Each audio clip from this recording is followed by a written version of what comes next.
Yo, what's up guys? Welcome back again sa ating amunting YouTube channel. This is Jason Albasan. Isang mapagpalang araw po para sa ating lahat. Kamusta po kayo? Kamustang buong pamilya? Naway nasa mabuti silang kalagayan guys sa mga oras na ito. Vlog ng ating idol na si Kalingap Rab patungkol dito kay Melka at sa kanyang tatay guys. Of course sa kanyang buong pamilya na rin. Pumalo na ng lagpas kalahating million views in just one day. At eto nga, hindi maitago ng ating idol na si Kalingap Rab yung paghanga dito sa boses ni Melka guys. Talagang napakalamig at tinawag niya itong parang pang-international yung quality. At eto pa, dagdag pa ng ama ni Melka yung tawag dito guys, no, yung napakagaling na pag-awit din. At eto nga, katunayan, napaluha si idol Kalingap Rab at ang kanyang mga kasamahan. So itong bibigyan natin ng reaction for today's vlog guys. Kaya once again, samahan nyo manood, samahan nyo mag-react and feel free na mag-iwan ng inyong mga komento. Siyempre pa, suportahan natin ang ama ng Kalingap, Kuya Val Santos Matubang, Kalingap Rab, Kalingap Edo, Ate Edna Vlogs, at iba pang mga Kalingap charity vloggers, mga kapwa natin reactors. So eto na, panoorin natin yung video guys. Let's go! Yun na nga guys, so andito na tayo mismo sa video clip. Ayan at once again yung ating thumbnail. 0.54 million views in just one day. At grabe, kaya naman pala talagang nagulat itong si Idol Kalingap Rab. So once again guys, at eto na nga, no, samahan nyo manood, samahan nyo mag-react and feel free na mag-iwan ng inyong mga komento. Here we go. At napanood ko meron ka daw talent sa paggitara. Pwede bang maano mo sa amin, mapakita sa mga viewers natin yung kinanta mo? Wow, grabe, talented na. Maganda pa. Nasaan yung gitara niya? Kunin mo Kuya Andy. Saan galing yung gitara na yan? Bigay po yung kapatid ko sa akin. Wow. Paano ka natutong mag-gitara, Melka? Tinuturuan po ako ni Papa mag-gitara. Tinuturuan ka? Sige nga. Kantahin mo nga yung... Ang ganda nung kinanta mo kasi alam din namin yun eh. Your God Alone. Oh, Your God Alone. Okay guys, so let's pause for a while. Grabe, kahanga-hanga talaga itong pamilyang ito, no? Yung mga magulang ni Melka, parehang bulag. At eto nga, kayang tawag dito, natuturuan pala mag-gitara itong si Melka. So panoorin natin guys. At alam nyo, sa tingin ko pa lang dito kay Melka, no? Talagang talented din at siguro sanay na sanay itong kumanta guys. Ibangan namin sa gitara.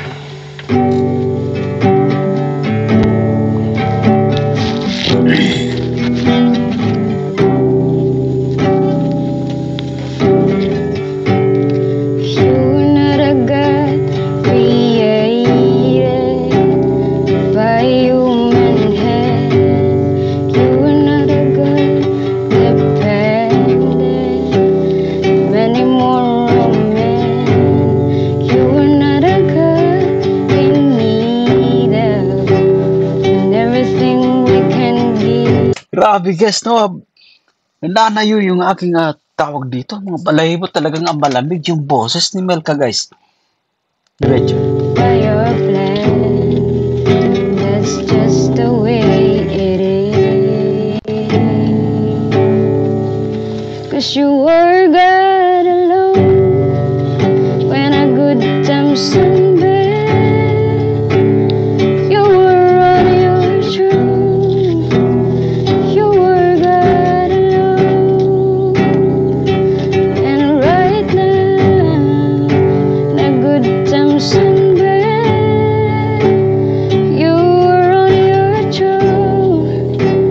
You were God alone. You're the only God whose power none can contend. You're the only God whose name more praise will never end. You're the only God who's worthy. Grabe guys, magaling yung itong si Melka. She's just 17 at alam nyo, ito pa nga sa bundok nakatira pero hindi rin matatawaran yung kanyang talento guys, no? Yan, maganda yung boses at talagang tawag dito, may potential itong si Melka guys. And everything we can give by your plan.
Pang international yung boses. Grabe. Galing kumuha ng chimpo. Pang international yung boses niya. Parang nag-training. Para siya nag-training yung control ng boses niya, yung falsetto niya. Oh, parang parang judge ako Parang vocal coach. Parang hurado talaga yung dating ng ating idol si Kalinga Prab. But anyway, tama yung sinabi ni Idol dito kay Melka, no? Yung control, yung timing but anyway, hindi ito kataka-taka kasi dito sa kwento guys, no? Active din ito sa simbahan itong si Melka. So, doon niya na gamit yung kanyang talento guys, no? Sa kanyang pag-awit, sa kanyang sa pagtugtog ng gitara. So, eto nga napaka-tawag dito guys, no?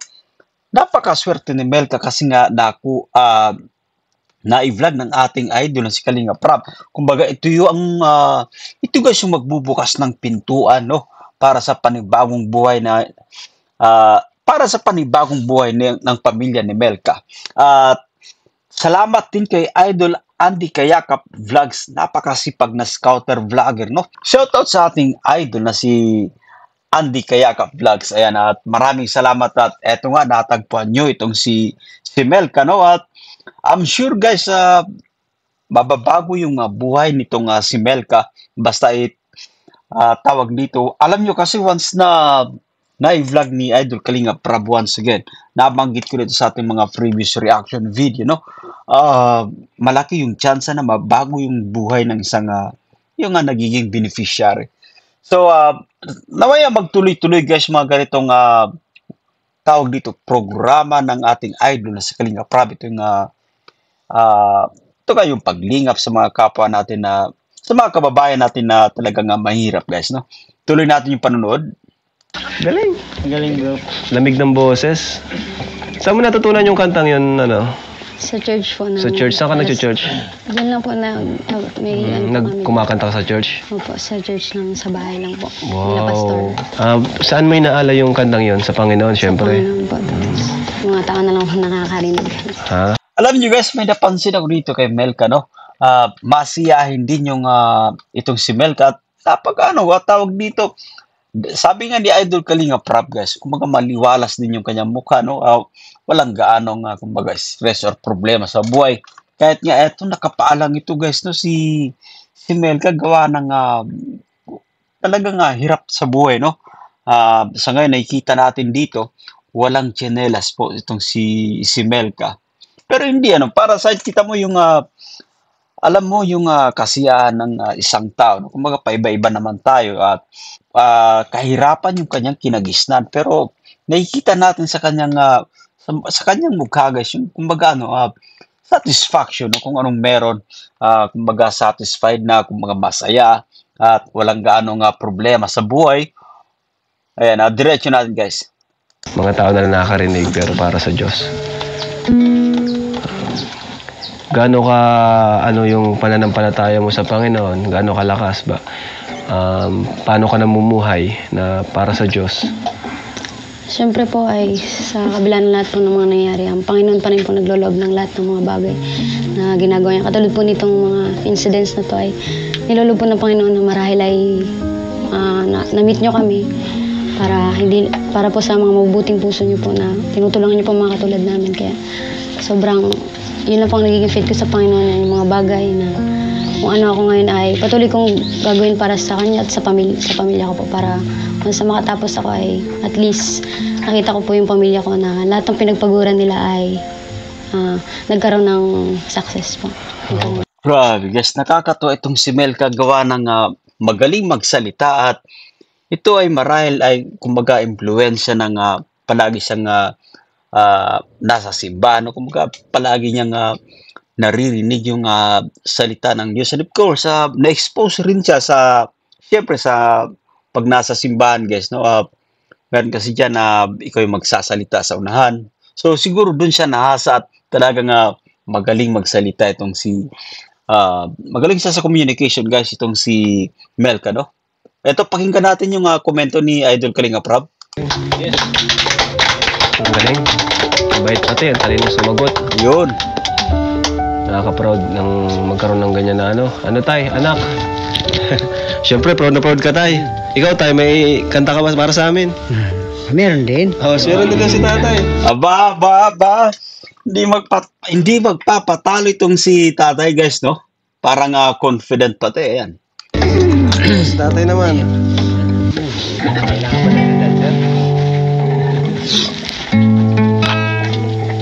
Anong kantahin tayo? Anong kanta tay? Anong kakantahin nyo tayo?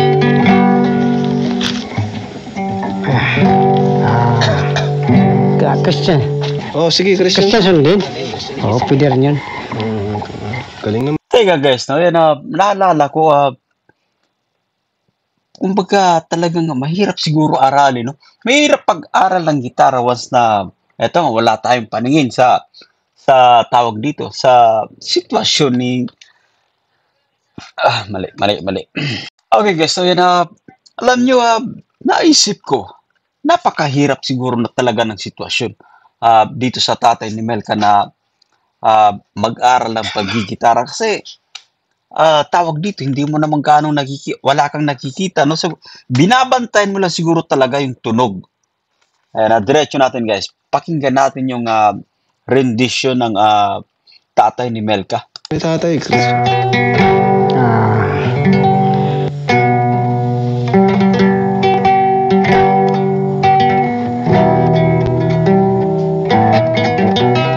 Aba. Ito yung sinasabi, guys, na pinapaawit din yung gitara, guys, no?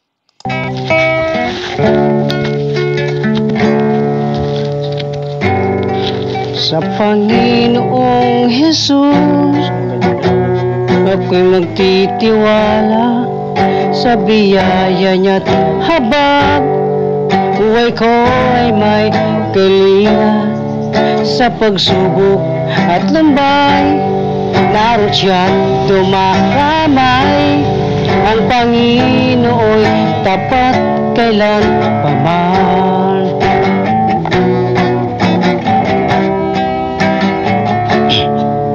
Kung ika'y nalalamig, wala kang malapitan, para bang ang daigdig sa'yo'y pinakasan.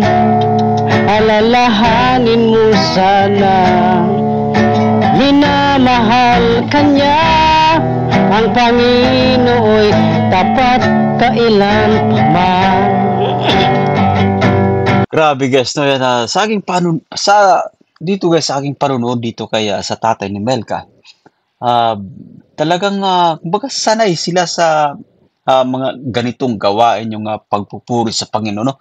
At mapapansin natin yan dito sa kanilang kinakanta, puro kumbaga mga religious song, at talagang nakaka-touch yung mga mensahe dito, guys, no? Sa kanilang mga kinakanta. Biyaya niya't habag, sa buhay ko'y sapat. Di man karapat dapat, ako ay ligtas. Pangako niyan di nag-iba, di tulad ng iba. Ang Panginoo'y tapat kailan paman.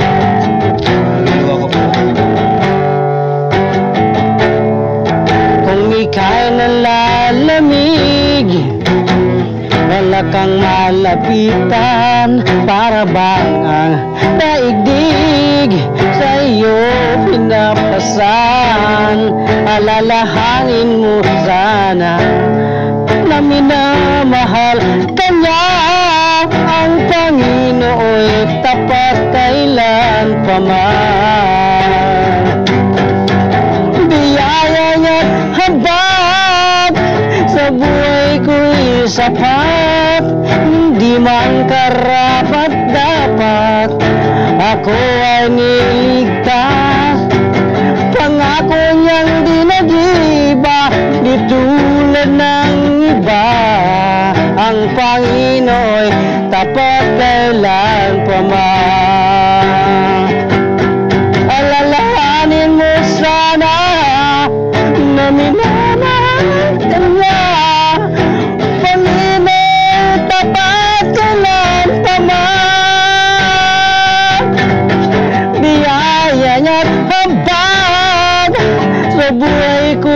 sapat, ibang karapat dapat, at ako ay niligtas. Pangako niyang dinagiba, di tulad ng iba.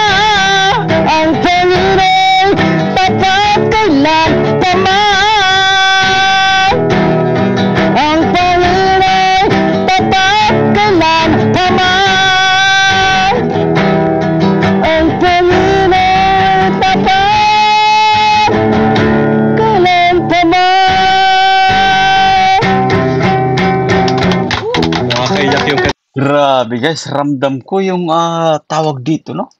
Ramdam ko yung pagkanta ng tatay ni Melka, talagang kumbaga mula sa puso. At guys, eto nga, walang paningin, no? Si tatay, at talagang nasa puso rin yung pagkanta niya. And of course, yung alam mo, inisip ko yung sa gitara guys, no? Kasi parang mahirap, parang gumigitara ka ng walang tawag dito, wala kang naaninag man lang. So, saludo tayo dito sa tatay ni Melka. At kumbaga talentado. Siyempre may boses din, no? At mataas yung timbre ng boses niya, guys. Naaabot niya yung nota. Yung matataas na nota, guys.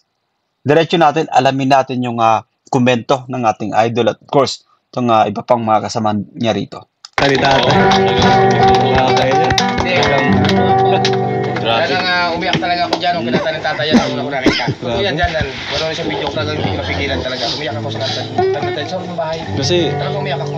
makikita natin siya yung kumakanta eh. Siyempre grabe, kahit bulag siya. Oo, talaga. Grabe Yun. yung pananampalataya niya kay... Di ba tayo? Nice. No? Ganda tayo, galing mo. Ganda ng boses ng tatay, taas. Salamat tayo. Thank you po sa Salamat din. Ibig sabihin tayo, grabe din pala tayong pananampalataya niyo po kasi yung kanta ng message nung kanta niyo po. Yun po ang sa awitin na pangako ng Panginoon sa atin. Tama. Na Pangako kahit ng anong mangyari, pag tayo ay nananalig, kano man nakalagayan, ang Diyos ang nagbibigay ng lakas sa araw-araw para mabuhay, Grabe. para tumagal sa mundong ito. Nakakatuwa guys, eto nga sa estado ng kanilang pamumuhay. And of course, so yan guys, no, napapansin ko pa rito kay sa tatay ni Melka. Ito nga daw magsalita, talagang nakikita natin yung kumbaga madalas na nagsisimba or active sa simbahan, no? Talagang kahanga-hanga kasi kahit sa hirap ng buhay guys, no? Alam nyo, marami rin tayong mga kababayan na kumbaga mahirap din, kaso hindi gaya dito sa pamilya nila ni Melka na eto nga nahalata ako yung sa kanilang pagiging maka-Diyos, no? So, ayun guys, maraming salamat sa inyong panunod at subaybayan po natin yung istorya ng pamilya ni Melka sa mga susunod pang vlog ng ating idol na si Kalinga Prab. At guys, salamat din sa mga nanood po ng vlog ng ating idol na si Kalinga Prab. Eto nga, pumalo na nalagpas kalahating milyon sa loob lamang ng isang araw. At yun guys, once again, ako po si Jason Albasan. Suportahan natin ang ama ng Kalingap, Kuya Val Santos Matubang, atin na vlogs, Kalingap Rab, mga Kalingap charity vlogger, mga kapwa natin reactor. So once again, bye for now at hanggang sa susunod po.